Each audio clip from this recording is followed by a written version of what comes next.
How is it that you report to clients who just don't seem to read anything?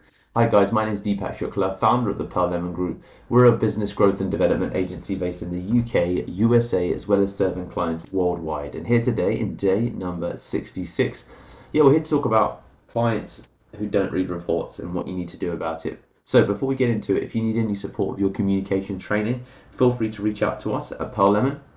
And then alongside that, if you want to get access to 7 additional strategies not shared in this training, then feel free to click the link in the description below. So, look, you're going to get clients that just don't read the stuff that you send them, and there's a couple of things that you need to really bear in mind when it comes to your expectation of clients. So let's begin with what you should expect of clients. Now, don't expect anything from clients. It's safer to expect that clients will ignore your reports, ignore your requests, and still expect you to get a commercial result. It's a safe way to operate. Extreme ownership is where perhaps part of this concept comes from. Google Extreme Ownership by Jocko Willink, Jocko Willink, W like Will and then INK. So you will see that it's this concept that you own the results of absolutely everything. If your client engages with you into a contractual relationship, all they want is results, and it's just safer to assume this client's not going to do what I say. So with reports, the only one that a client really cares about is, of course, outstanding results. Ultimately, if you get outstanding results, the reports will speak for themselves. Now, if you get results that are like grey or just okay or even good or good in your view, but not, clear explosive growth, that's where reporting and questions come into play. So there's a couple of things to really consider when it comes to reports. I would say, and if we build our listio, then I would say to consider these things. Build omni-channel reporting. So what do I mean by that? I mean having the ability to report on a phone call, to report on an email, and to report quickly on WhatsApp with some images as well as a voice note. Because then, depending upon when a client pops up and asks, how's it going? How's the results? Give it to me straight. You want to be able to very quickly look at some results and be able to come back to them with some insight. So I would say for the detailed blow-by-blow report, you would definitely look at sending it across in an email and or presenting it via a video.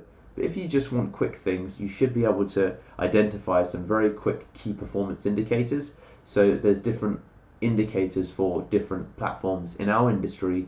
If it's PR, you could quickly count up the number of live links. You could cross-reference it with mentions or how many have showed up in Ahrefs, and you could cross-reference that with examples for growth in organic traffic, and that would be some examples of what you quickly look at when it comes to public relations. SEO, similarly, you'd look at traffic, you'd look at revenue, you'd look at Google Search Console impressions, and you'd look at backlinks. And you could look at all of those within about 10 minutes, take some positive screenshots, and then have something instantly to prepare, and so on and so forth. Now, I mentioned an important word there, screenshots. Always. So I want to talk about always have visuals. So with omni-channel reporting, it's our ability to look at it and to narrate or curate ultimately a set of results. So if you pull up some results, you could quickly create a 2-minute video saying, hey Frank, here's some of your results for this month. Just had a quick look around, and to be honest with you, it's exactly what I expected and exactly what we're all hoping for, which is improvements. Significant. Let me just walk you through them. So you could do something to that effect by just taking a bunch of screenshots quickly, putting them up onto your laptop, and then using, this tool like this. I'm using Screencast-O-Matic, and hey presto, within 5 minutes you could have a report. Now, always have visuals is definitely powerful because you just want to be able to grab screenshots, whether you dump them on a WhatsApp, email, you share a screen, show a video. Always having visuals is important. Now, I want to talk about fundamentally, and that's omnichannel reporting.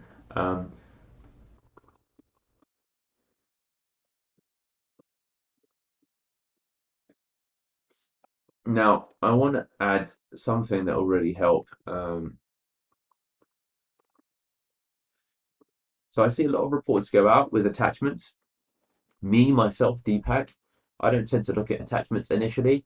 So think about the use case of someone who gets an email notification or decides to intermittently check their email. You open up an email and you quickly look at the main body of an email and you don't always look at the attachments. That would be generally how people look at email. Most people that I know look at email like that in some fashion, especially when it's an email that, for example, needs some time to digest and to read.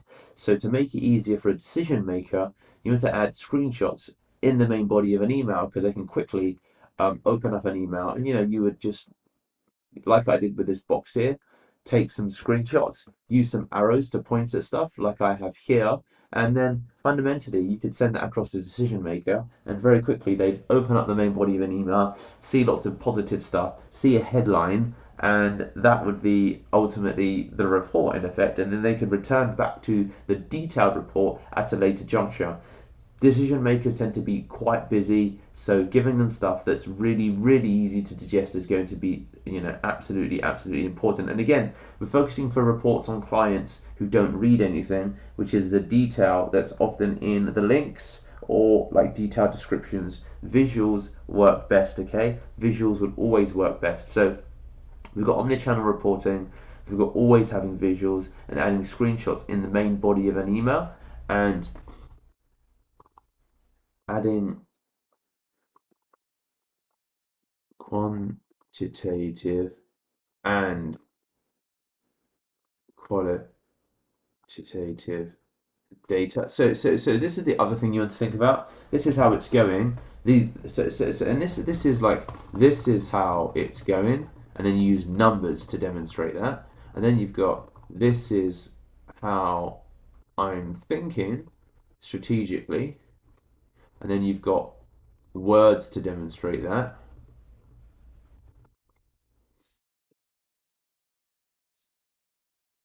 and then overall thoughts.